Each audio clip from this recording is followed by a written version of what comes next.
Amboi Nina, meriah betul borak kat situ. Saya pun tak kurang meriah juga di butik Seth and Luna di Setia Alam, dan kita nak saksikan juga apa yang menarik untuk koleksi tahun ini, di mana mereka keluarkan satu koleksi ready to wear kolaborasi bersama jenama pakaian tempatan. Ini merupakan satu inovasi baru. Kalau selalu kita dapat tengok kolaborasi ini di negara luar, di peringkat global saja, tapi ini merupakan pertama kali gabungan kita dapat lihat gabungan ini di Malaysia, iaitu Seth and Luna dan juga Shawl Paprika. Tapi untuk gabungan ini kita nak tahulah apa cerita kisah di sebalik gabungan ini, apakah cabaran dia, bagaimana cabaran di pasaran juga dengan harga tidak menentu sekarang di sebalik orang kata cabaran ekonomi lah. Jadi stay tune bersama saya dengan dua perekat fashion dan juga pengasas bersama Shawl Paprika.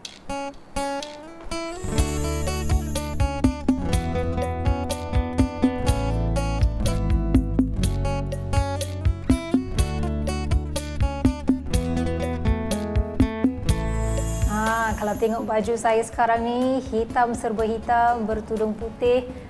Kalau nak tahu siapa figura di sebalik baju ini gabungan dua jenama. Tapi kalau kita nak tahu lebih lanjut, kita bermula dengan dua ataupun pengarah bersama di sebalik Shawl Paprika. Kalau di sebelah saya ialah Encik Iskandar Abdillah Sufian, pengarah bersama Shawl Paprika, dan juga di sebelahnya isterinya iaitu Nur Hidayah Zulkifli. Selamat Raya, apa khabar? Selamat Raya.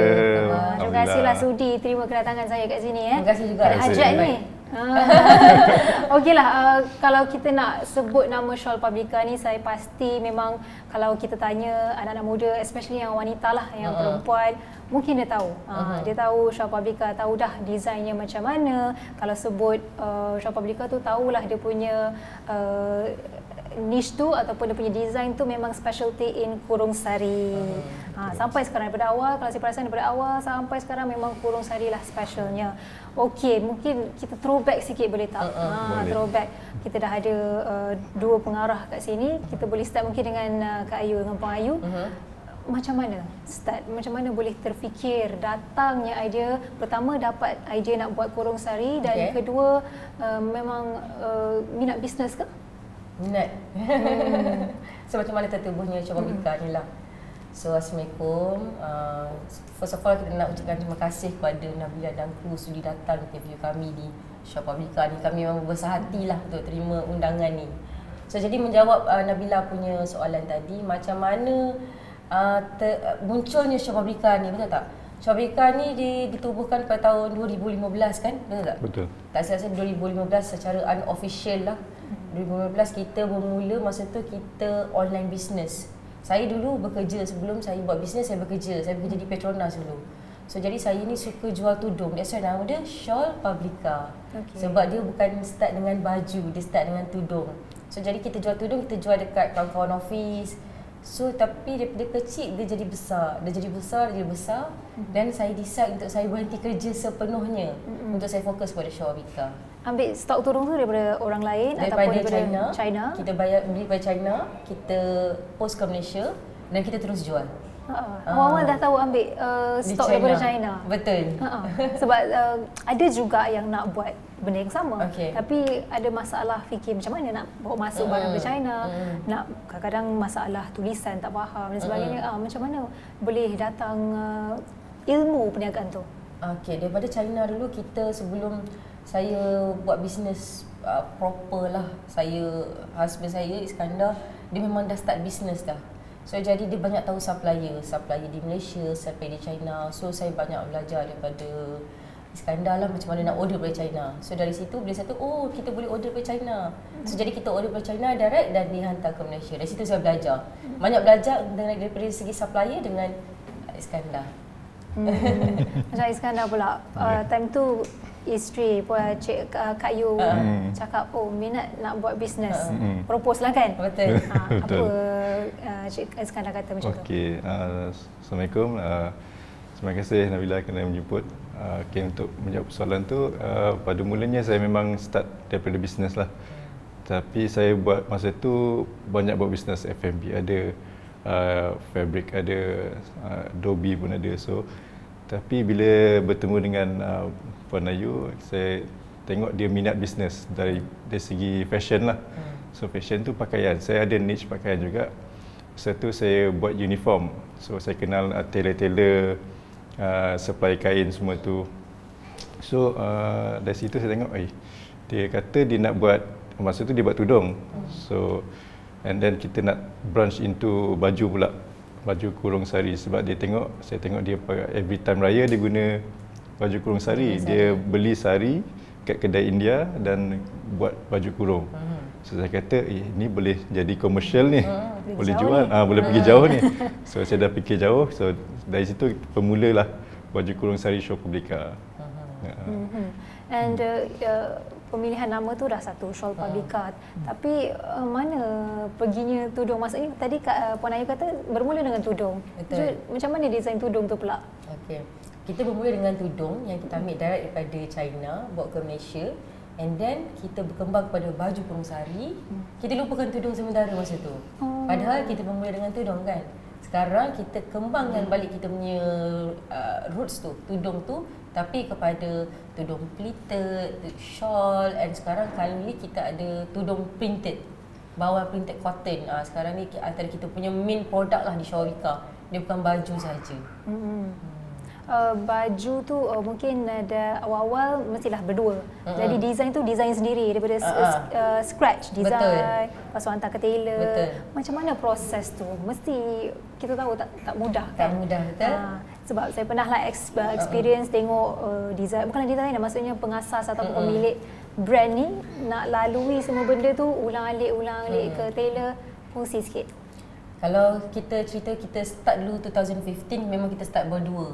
Kita lah design, kita lah graphic designer, kita lah yang packing, kita lah yang postage, everything kita orang buat dua orang selama setahun. Tak ada staff. So jadi lepas setahun tu baru kita start grow, ada daripada satu ke dua ke tiga, dan sekarang kita ada like almost 30 staff lah. Daripada sepanjang almost 10 years kita dekat dalam industri. Tapi proses tu sebenarnya kalau kita buat bisnes ni, kita kena lalui proses-proses tu. Supaya kalau kita ada team, kita boleh ajar team kita dari segi operation, production, sales dengan marketing. So jadi bila kita buat semua dulu, sekarang bila kita nak ajar tu kita senang, kita hanya mentoring je sekarang ni. Tapi kalau sebut dengar balik tahun tadi 2015. 2016 tu memang the rise of fashion muslimah. Memang ada brand-brand lain juga, memang time tu banyaklah jual jubah kan, tapi time tu memang fashion muslimah tengah grow, tumbuh macam cendawan lepas hujan. Jadi macam mana persaingan itu yang pertama, sebab nak bersaing tu perlukan ilmu juga. Jadi untuk Cik Iskandar sendiri, macam mana nak kekalkan brand Shawl Publica ni? Okey, sebab kita bernasib baiklah kita start dengan baju kurung sari. Sebab masa tu 2015-16 tu tak ada lagi yang komersialkan baju kurung sari ni. So kita antara yang pertama lah, kita boleh katakan pioneer baju kurung sari Malaysia. So kita macam tak ada sangat kompetitor time tu. So kita just try je buat, padahal kita tak tahu boleh pergi ke tak. Tapi kita rasa kita try, alhamdulillah sampai sekarang dia masih lagi permintaan tu banyak lah. Itu berkenaan orang kata back end. Tapi yang kalau kita tengok depan design ni kan, bila dah niche, orang kata dah kurung sari, dah set kat situ. Tapi makin tahun ada tak time yang tak tahu macam mana nak create dah kurung sari yang lain daripada design sebelum-sebelum ni, sebab kita mungkin dah kecilkan skop dekat situ. Bila kita masih kekalkan daripada dulu sampai sekarang baju kurung sari. Tapi bila kita nak diversify kita punya design tu, kita start design yang bukan daripada sari juga. Jadi that's why kita dulu supply kita main kita daripada India, sekarang main kita daripada China, kita ada daripada Dubai, dan kita ada daripada Jakarta. So jadi dengan supply luar tu, dia akan bagi variety dalam kita punya design. Maksudnya kalau kita nak sari kita ada, kalau nak yang bukan sari pun kita ada. Tapi menarik bila Puan Ayu sebutkan tentang bila nak tetapkan harga baju, bukan bajulah, kalau kita pergi dengan peniaga kat bazar-bazar pun orang kata harga dah mahal dekat pasar-pasar, kat bazar-bazar, tapi orang tak tahu ini bukan harga yang ditetapkan, ini bukan harga bahan asas je, bahan basah untuk dijual. Tapi kita kena kira juga tenaga, orang kata idea. Betul. Jadi untuk bila nak buat baju ni, fashion ni, macam mana especially untuk Shopee macam mana mengukur untuk menetapkan satu harga itu? Kita bila dah along the way business tu, kita dah tahulah nak tetapkan harga. Kita kalau boleh kita akan tengoklah berapa cost dia. Dan kalau boleh kita akan minimizekan cost sebanyak mungkin dengan very good quality material supaya customer dapat harga yang affordable tapi very good quality punya produk. Sebab zaman sekarang saya rasa kalau boleh semua orang nak harga yang affordable lah. Kalau compare marketing zaman dulu dengan zaman sekarang, dia berbeza. Kita tak boleh guna marketing yang 2015, 16, kita apply kat 2024. Sebab as time goes by tu, social media dulu tak ada TikTok, sekarang ada TikTok. Dulu orang tak main Instagram, sekarang main Instagram. Dulu jual dekat Facebook je, sekarang Facebook pun orang tak buka sangat kan. So marketing dia berbeza-beza. So cara kita orang upgrade, dulu kita orang selalu pergi kelas. Masa the first 3 to 4 years kita orang punya business banyak sangat kelas pergi sebab nak upgrade ilmu marketing. Tapi sekarang apa yang kita orang belajar di kelas dan apa yang kita belajar dengan kawan-kawan lah. Kita punya networking, macam mana cara dia, and then kita pun ada study sendiri juga apa marketing yang latest untuk guna untuk kita more outstanding daripada produk-produk lain dan brand-brand lain. Memang sentiasa kena belajar. Even sampai hari ni pun, walaupun kita dah almost 10 years, kita kena sentiasa belajar apa yang latest punya trends. Dan kalau kita tengok Shawl Paprika ni selalu juga keluar negara untuk hasilkan photoshoot. Photoshoot ataupun video-video lah, video-video promotional video untuk setiap collection. And itu pun timbul satu kata-kata orang ramai, macam mana tak mahal baju kalau shoot dekat luar, tu kan semua cost. Mungkin Cik Iskandar ada komen. Sebab kita menjual sebenarnya brand Shawl Paprika tu. Kalau kita nak jual brand dan brand kita nak orang kata lebih high standard, kita kena buat photoshoot pun di luar negara supaya nampak brand kita tu high standard. So saya rasa kalau Shawl Paprika, dia memang setiap tahun akan buat shoot kat luar. Sebab kita nak kita nak dia punya environment lain. Bila mood dia lain, dia akan jadi macam brand tu best lah, dan baju tu pun nampak cantik. Sebab bila overseas ni dia punya udara lain. So bila dia shoot dia, gambar dia jadi cantik. So macam tu. Untuk apa nama tahun ni bagaimana? Tahun ni kita Bali. Untuk Raya punya collection kita pergi Bali. Tapi untuk collection dengan Seth Luna ni di sini? Di sini. Dekat mana? Di Jana Baik. Jana Baik. Sebab itu pun nampak macam vibe luar lah. Mungkin sebab kita dah terbiasa dengan Shawl Paprika, ada shoot luar, so lokal pun kita ingat luar. Tapi penting untuk kita ambil tahu juga tentang nak memulakan bisnes ni perlukan modal, kan? Especially baju, makan modal yang banyak. Tapi kita nak tahu dari mana sumber tu modal. Mungkin kalau dia dah bersedia, memang dah lama niat nak buat bisnes, mungkin ada dana sendiri, ada sources sendiri. So untuk Shawl Paprika, mungkin dapat bantuan daripada mana-mana. Mungkin boleh kongsikan macam mana, juga share juga macam mana kita nak dapatkan bantuan ni. Okey, pada mulanya kita start kecil-kecilan dengan kita punya saving semua. Bila along the way tu kita rasa macam kita perlukan satu dana yang besar untuk kita grow lagi bisnes kita. Kalau nak kata guna duit sendiri tu of course boleh, tapi dia lambat lah. So saya suka juga dulu cari agensi yang boleh membantu SME semua tu. Terjumpalah PUNB. So daripada situ PUNB apply. Alhamdulillah dia approve kita punya application tu. Dia bagikan satu amount yang agak besar untuk Shawl Paprika masa tu. Dan from there kita gunakan untuk modal beli material semua, dan di situ kita boleh dapatkan stok yang banyak lah untuk kita jual. So daripada PUNB tu kita amat berterima kasih lah kepada PUNB. So nak kata cari dana tu sebenarnya banyak je dalam Malaysia ni.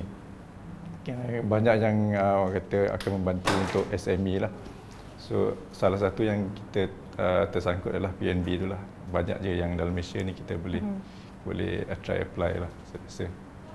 Tapi accounting dia kena cantik lah. Kalau kita buat bisnes tu, kita punya back end tu kena cantik dari segi accounting kita, tax, kita punya audit account. Senang kalau kat Malaysia banyak sangat bantuan government kan, ada grant, ada loan. Tapi kita punya accounting tu, kita punya finance kena cantik supaya kalau kita submit senang lulus. Tapi betul Syabal kata awal-awal tu sendiri buat semua The first kita start Syawabika tu, sebelum ni pun kalau orang interview saya pun saya akan cakap benda yang sama, which is Syawabika kalau kita start memang start dengan RM80. Macam mana dengan RM80 pula kita start bisnes kan? Masa tu kita beli satu sari tu berharga RM45. And then kita upah jahit RM35. So total dia RM80. Dan the first customer is saya punya manager kat Petronas. So saya jual dengan dia RM199. So lepas RM199 tu saya boleh beli 3 pula sehari. Lepas 3 sehari saya boleh beli 6. 6 saya boleh beli 12. Dia tiba-tiba grow. Tiba-tiba baru 3 bulan buat bisnes, kita di-approach oleh someone daripada Singapura untuk jadi agent. So jadi kita masa tu dulu tak pandai bisnes. So tak tahu pula macam ada agent boleh jual kat Singapura. Cakap macam mana nak buat So kita pun sit down dengan dia, jumpa dia dekat pavilion. And then bincang berapa dia kena bagi kita. That's the turning point yang tiba-tiba kita boleh grow juga. Daripada Singapura, tiba-tiba ada agent daripada Terengganu, ada agent daripada Sarawak. Sebab dia suka produk kita. So jadi daripada situ kita start grow. So jadi kalau kita nak buat bisnes, kalau kita tak ada modal pun tak apa, kita start small. Sebab small tu dia akan, kalau kita pandai manage, dia akan grow. Sekarang dah berapa agent bawah? Masih ada agent? Sekarang kalau kita ada 2 lah. Satu kalau baju, kita dinamakan dia personal shopper. Kalau tudung, kita ada 15,000 agent satu Malaysia. Ramai. Tapi bila dah buka agent ataupun agent ni, masih orang boleh beli still kan dengan HQ? Betul. Okey, itu berkenaan dengan orang kata bagaimana kita nak kembangkan bisnes kita. Tapi kita nak, macam mana kita nak maintain daya tahan satu bisnes tu, especially bila kita throwback sikit zaman pandemik. Sebab kita tahu memang raw material mainly daripada India. So macam mana bila dah block tu, tak boleh nak bawa masuk tu, production, what happened to the production? Orang kata ingat balik masa pandemik tu, kita tak nak ingat dah sebenarnya. Sebab 2020 tu, lepas kita habis photoshoot, seminggu lepas habis photoshoot, government announce MCO. So jadi masa tu kita dah ambil order, kita dah ambil pre-order. So barang tak boleh masuk, shipment tak boleh masuk, staff tak boleh pergi office. So kita terpaksa refund semua customer masa tahun 2020. Dan kita terpaksa refund barang stuck. Barang dah bayar dekat China, dah bayar, India dah bayar. So jadi masa tahun 2020 tu dia haywire untuk kita punya company dari segi financing lah. Sebab duit keluar tu pasti, duit masuk tu tak ada. Dia tak macam before this. So jadi dari segi pandemik tu kita banyak guna duit saving, betul tak? Kita banyak guna duit saving dan kita keluarkan produk yang dia boleh, kita keluarkan kaftan work from home, kita keluarkan anything yang bukannya to event maintain, lah. to maintain produk. Yang kita orang boleh guna untuk MCO. Tapi during MCO tu kalau nak kirakan macam alhamdulillah lah Syawabika daripada 2015 dia punya graph tu naik je. Sampai the MCO dia drop kerana kita keluarkan produk yang bukan essential kan. Kita bukan produk essential, so orang pun tak nak beli. Buying power tak ada, orang nak beli pun dah tak tahu nak pergi mana. Tak boleh keluar, almost 1 year kita MCO. So jadi along the way tu kita belajar betapa pentingnya kita manage kita punya finance. Kalau kita tak manage kita punya finance betul, semua benda akan collapse. Which means kita tak ada buang staff, nombor 1. Kita tak ada kurangkan walaupun 10% pun gaji staff. Maintain. Kita maintain gaji staff, tak buang. Alhamdulillah lah, itu berkat mungkin dari segi kita manage kita punya finance. Tapi nasib baik dalam 2021, 2022 dah start picking up balik. Nasib baik dia stop sampai situ je. Kalau dia continue juga, kita rasa pun kita punya saving pun akan habis lah. So kita start 2022 start picking up balik. 2023 kita dah dapat rentak balik. Alhamdulillah 2024 dah back to normal macam before COVID. Okey, untuk Encik Iskandar, kita tak nafikan barang-barang asas daripada bahan, daripada material memang kalau kita nak bandingkan dengan awal start dulu, memang harga memang bezalah, harga naik. Betul. Tapi kita nak maintain harga tu ataupun kita nak maintain ada buying power daripada customer. Tapi macam mana kita nak untuk Shaw Publica sendiri, kita nak maintain harga tu tapi at the same time nak maintain quality. Okey. Sebab since kalau kita tengok before pandemic, kita boleh letak harga agak tinggi lah untuk kita punya produk. Tapi bila start pandemik tu, buying power orang dah kurang. So orang dah berjaga-jaga untuk keluarkan duit. So kalau dia nak keluarkan duit pun, dia bukan barang yang mahal. So dari situ kita nampak kita kena jual kurang sikit daripada yang sepatutnya. Contoh, kita biasa jual 300 ke atas. So sekarang lepas pandemik tu, kita keluarkan produk yang 200 ke bawah, 200 lebih. So dari situ kita dah calculate orang yang mampu akan beli baju, harga-harga macam ni. So dari situ, daripada base harga tu, kita cari material yang boleh meet dengan kita punya harga tu. Of course material tu kita tak compromise dari segi quality. Kita mungkin kurangkan beads, kurangkan dia punya batu. So at least dia punya nampak sari, mesti nampak sari, tapi quality still terjaga.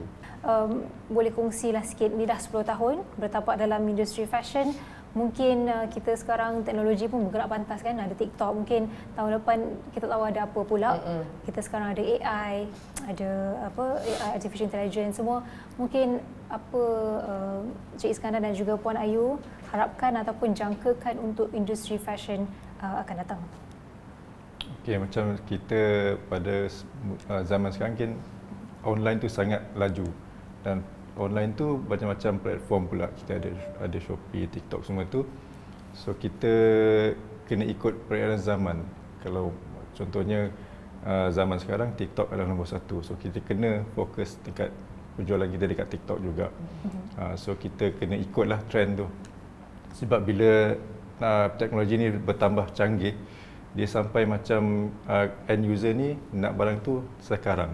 So bila TikTok dah buat jalan yang cantik tu, kita kena ikutlah dia punya sistem tu. Bila kita dah buat konten, upload dekat beg kuning tu, terus beli. So maksudnya dia punya delay time tu sangat kurang dah sekarang. Macam dulu kita kena website lah, masuk website lah, kena scroll lah apa, in detail, lambat. So sekarang ni semua ujung jari, beli terus. So sekarang maksudnya teknologi tu membantulah para usahawan untuk menjual dengan lebih senang. Tapi sebelum Puan Ayu jawab, ada soalan sikit. Mungkin bila kurung sari ni, dulu pioneer lah kan, tapi sekarang bila as the time goes by, mesti ada orang kata tiru design. Macam mana Shaw Publica overcome these challenges?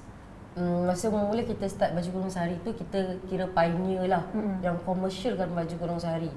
Selepas kita komersialkan tu, of course akan ada yang tiru kita. The first time orang tiru kita agak marah lah. Kita kecewa, marah. Kita memang tak boleh kontrol lah emotion. Kita rasa nak pergi jumpa dia, kita rasa nak pergi contact dia, dan kita buatlah semua benda tu. Tapi kalau kita benda tu bagi saya dia tak boleh kontrol. Macam kalau ada seorang tiru, okay, kita dah stop je, kita dah jumpa dia, jangan tiru kita orang punya. Okay, dia stop. Muncul lagi satu brand. Muncul lagi satu brand. So jadi sekarang ni kita take that thing as a positive things, which means kalau design kita tak bagus, kalau kita punya design tak cantik, orang mesti takkan tiru. So jadi in a way kita nak positifkan benda tu. Kita cakap okay, tak apalah, kita positifkan. Kalau orang tiru sebab orang suka, orang tiru sebab benda tu benda bagus. So jadi tak apalah, benda tu kita kata berbagi rezeki lah. Dia mungkin inspired by us, sebab benda yang kita tak boleh control, kita tak payah fokus benda tu. Better kita fokus benda-benda yang kita boleh control, which is our internal lah. So kalau orang kata tiru bukan saja baju, tudung, macam hari ni keluar, minggu depan dia dah keluar. Ataupun kalau kita keluar teaser bulan ni, bulan depan dah keluar fake. Dan keluar fake tu bukan satu, banyak dekat market. Dan bukan harga yang sama dengan kita orang, harga lagi murah. So jadi benda tu kita take that thing as a positive things, which means we are doing good. Maksudnya we are on the right track. That's why orang tiru. Okay. Kalau tengok baju yang saya pakai sekarang dengan baju yang Puan Ayu pakaikan sekarang, ini ialah hasil ciptaan gabungan dua jenama, Seth and Luna dan juga Shawl Publica. Jadi macam mana datang ideanya tu? Sebab kita tahu untuk Shawl Publica sendiri pun memang dah sangat cantik. Ni kita gabungkan dengan designer memang lagi meletup-letup lah. Macam mana datangnya idea tu? Sebenarnya kami lama dah nak collaborate dengan designer. Sebab kita tak pernah collab dengan designer kan selama almost 10 tahun ni, tak pernah collab. So jadi setiap tahun kita nak buat pembaharuan dalam company kita. Kita nak buat pembaharuan dalam brand kita. So cakap okay, why not tahun ni kita collab. Tapi kita nak collab dengan designer. Dan the reason why kita pilih Seth Luna sebab kita suka sangat dengan semua design Seth Luna.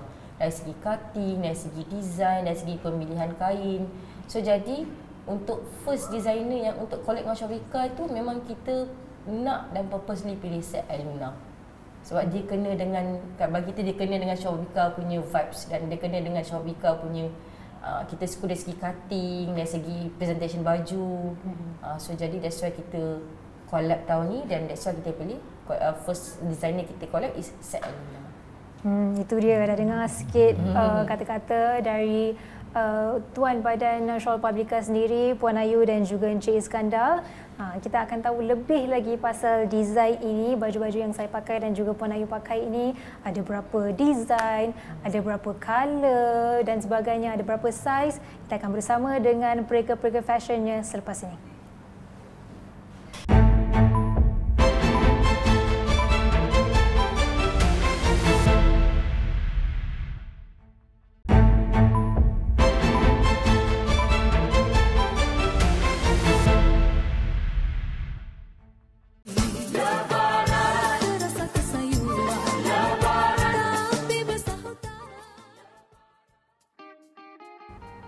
Okey, kalau sebelum rehat tadi saya dah sebutkan sikit, bagi teaser sikit lah tentang baju yang saya pakai sekarang, design Seth and Luna X Shawl Publica. Ni sebelah saya sekarang ni, dia punya fashion designer ataupun pereka fashion iaitu Aimee dan juga Airi dan juga Jimmy.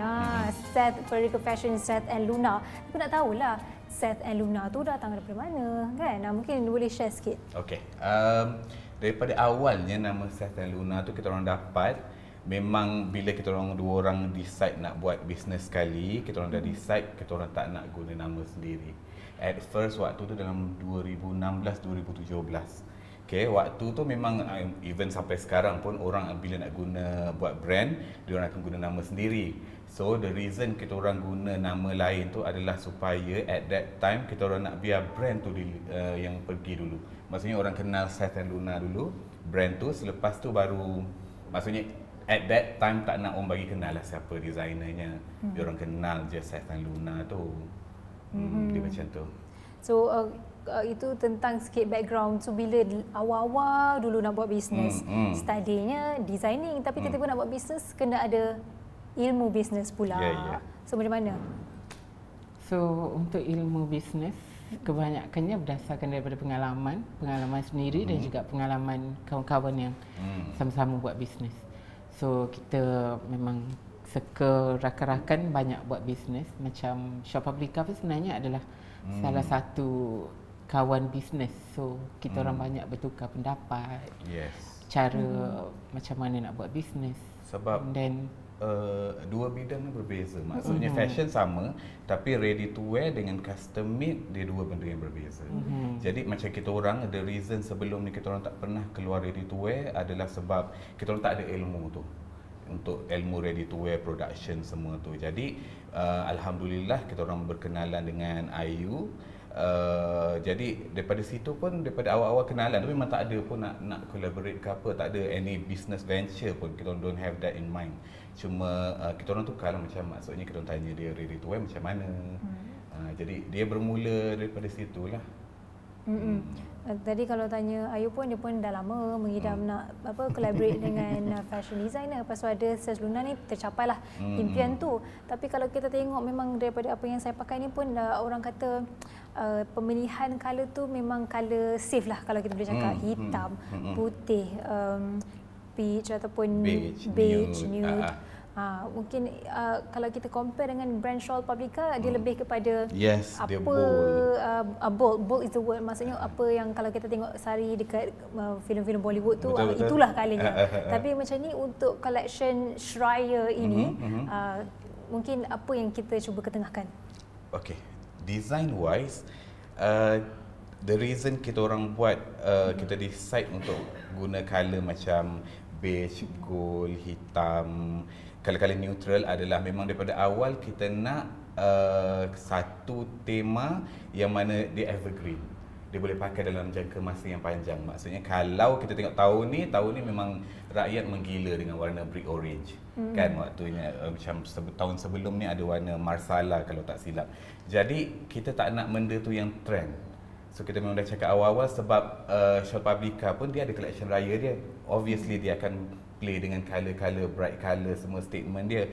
Jadi bila masuk dengan collaboration Seth and Luna, kita ambil natural, neutral colour supaya baju tu dia boleh pakai lama. Maksudnya bukan saja okay, trend brick orange dah habis, tahun depan dah tak boleh pakai. Jadi dia boleh pakai lama macam tu. Evergreen. Yes. Tapi bila macam you cakap tadi, ready to wear ialah berbeza dengan bila orang kata measure made. Mungkin apa perbezaan dekat situ, especially bila mungkin melibatkan costing satu kan, dari segi costing, dan mungkin sekarang ni bila nak kita meet the expectation of customer yang bila ready to wear ni mungkin berbeza sikit. Apakah mungkin kongsi sikit apa beza pengalaman tu? Beza dia. Perbezaan dia first kali daripada segi sizing. Sebab bila kita buat ready to wear, kita masih nak cutting yang cantik dan terletak. Tapi at the same time kita nak kena cater daripada saiz yang paling kecil hingga ke paling besar. So itu antara perbezaan yang besar untuk kita orang lah. Sebab walaupun ready to wear, kita orang nak dia masih ada sentuhan designer, especially the cutting lah. Nak placement, design bunga, corak semua tu. Sebab mostly ready to wear, benda-benda macam ni banyak designer ready to wear pejam mata. So untuk kami benda tu adalah benda yang penting. Sebab tu kita orang rasa benda tu susah sikit lah untuk kita orang sizing lah untuk cater. Sebab kadang-kadang macam memanglah semua orang ada size S, M, L, XL, tapi dia punya panjang pendek pula. Bila dah macam kurung labuh tu nak selabuh mana, pendek mana, ada macam tu. Dia tricky part macam tu lah. Cuma kalau dari segi lain lah, kalau custom made, sebab sebelum ni daripada kita orang start awal sampailah this year pun ada sebenarnya. Custom made ni dia lebih, in a way dia lebih renyah sikit. Renyah sebab you deal dengan satu klien daripada awal sampai akhir. Maksudnya you nak apa yang dia suka, apa yang sesuai dengan dia, apa kerenah dia, semua tu you kena hadam juga along the way untuk buat baju. Tapi bila ready to wear, bukan kata mudah, tidak, tapi you kira macam you produce design, you produce banyak size, you persembahkan pada masyarakat, kalau dia orang suka, dia orang beli. Jadi bila custom made, you kena make sure klien you betul-betul cantik, suka. Jadi benda-benda kerenah itulah yang mostly yang play big part, yang kalau pada Airi lah personally, itu adalah yang bezanya. Okay, sebab collaboration untuk ready to wear ni, alhamdulillah kita orang dah bermula daripada hujung tahun lepas. Okay, jadi by masuk je awal tahun ni, jadi semua benda tu alhamdulillah sudah settle. Jadi bagi kita orang pula as a designer yang buat custom made, kita orang dah cakap untuk custom made kita ada kuota saja, yang mana kita orang buka daripada awal bulan 1 sampai bulan 2 saja. Meaning that bulan 2 tu pun dah start fitting dan habis, tak nak kacau dah bulan puasa. Sebab daripada pengalaman kita orang dah almost like 5-7 years juga, bulan puasa lah bulan paling penat sekali. Sebab waktu tu lah kita nak pulun, waktu tu lah kita nak buat duit. Tapi waktu tu jugalah bila kita bekerja, dia macam nikmat berpuasa tu dah tak ada dah. Jadi macam waktu kerja pun dah jadi lain, malam pun masih kerja. Jadi siang pun jadi macam huru-hara. Jadi kita orang tak nak, kalau boleh macam tahun ni kita orang decide tenang, sebab tu kita buat ready to wear jugalah. Jadi yang custom made semua kita orang dah settle kan. Jadi proper planning lah Nak tambah? Okey, bila bercakap mengenai ready to wear ni sebenarnya bukan selain untuk kita buat build nama, kita nak build brand, it's part of dia punya business planning jangka panjang. Sebab mungkin kalau bila bercakap mengenai branding ataupun especially designer kan, untuk kekal lama, untuk orang kata daya tahan tu lah kan, relevancy untuk sustainable panjang dalam industri, kena ada innovation. So salah satu inovasi untuk Seth and Luna ialah dengan menghasilkan ready to wear bersama brand Shawl Publica.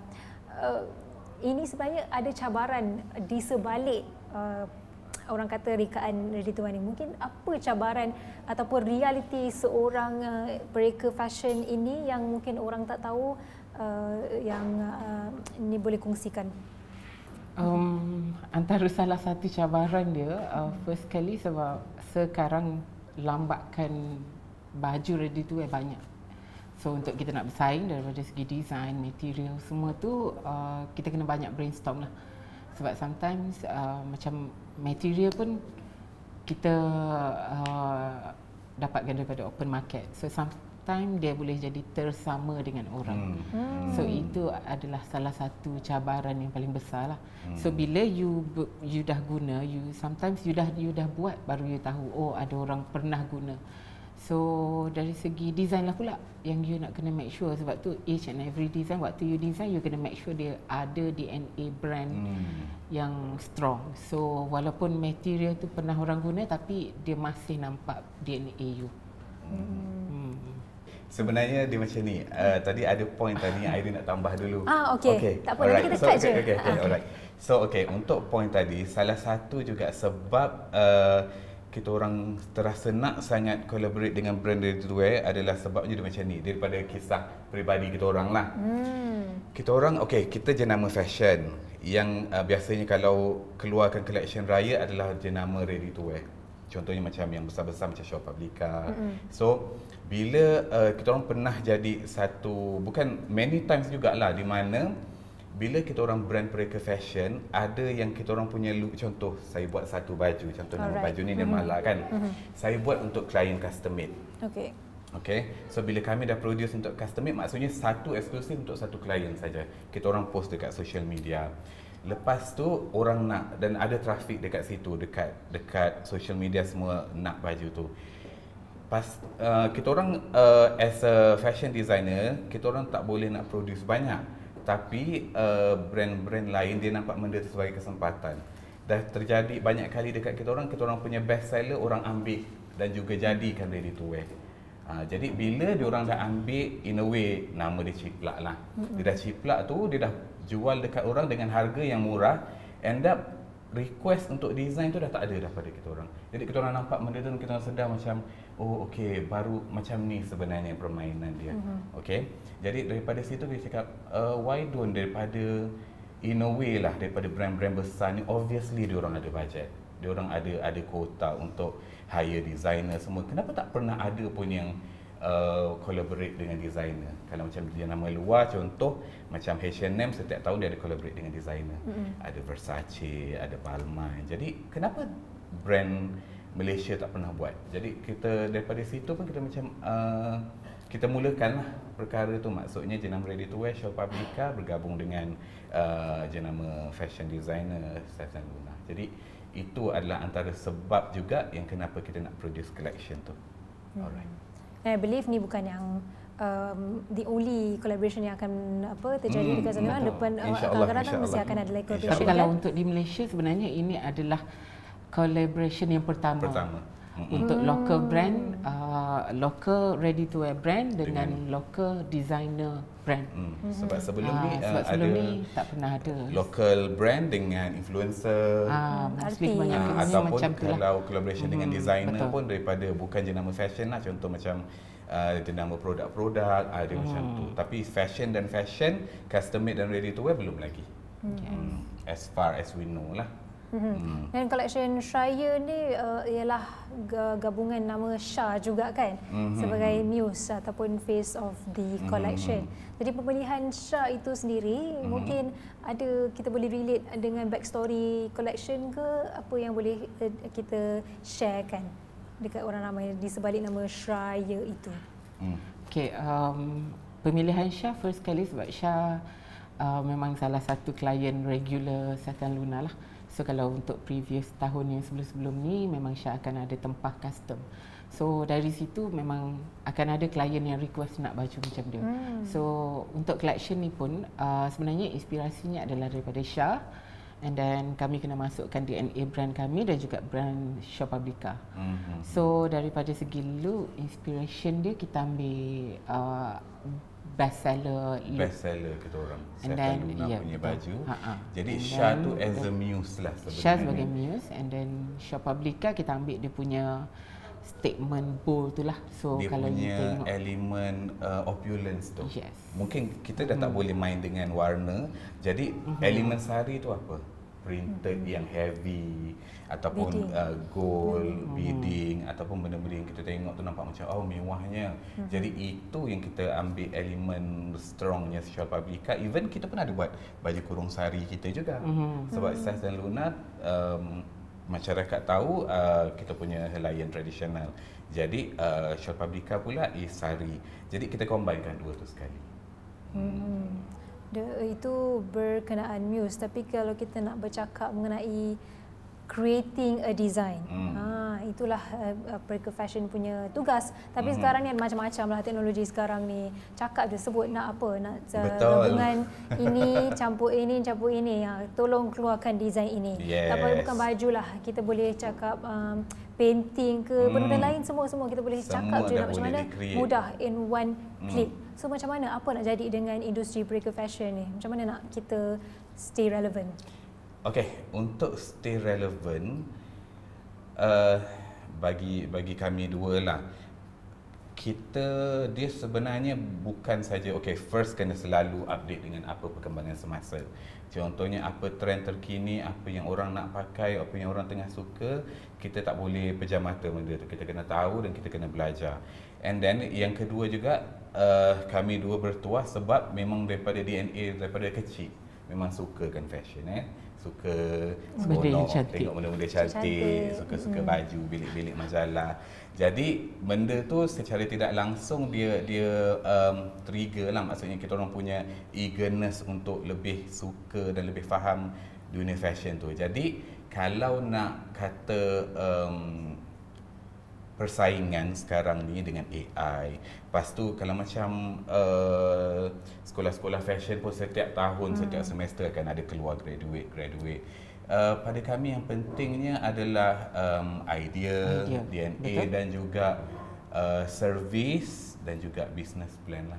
Benda-benda tu. Dia bukan saja kreativiti saja. Kreativiti saja tak cukup, sebab kreativiti saja macam tadi AI boleh faham, ataupun zaman-zaman Pinterest. You upload je satu baju, you scroll ke bawah, beratus lagi yang lebih kurang. Jadi idea sebenarnya. Idea tu penting dan juga you kena tahu DNA. DNA ada nak tambah? Macam nak tambah something? Sebenarnya kewujudan AI itu sebenarnya salah satu benda yang bagus sebab dia memudahkan lagi, especially sebab sebagai manusia ada waktu yang kita akan stuck.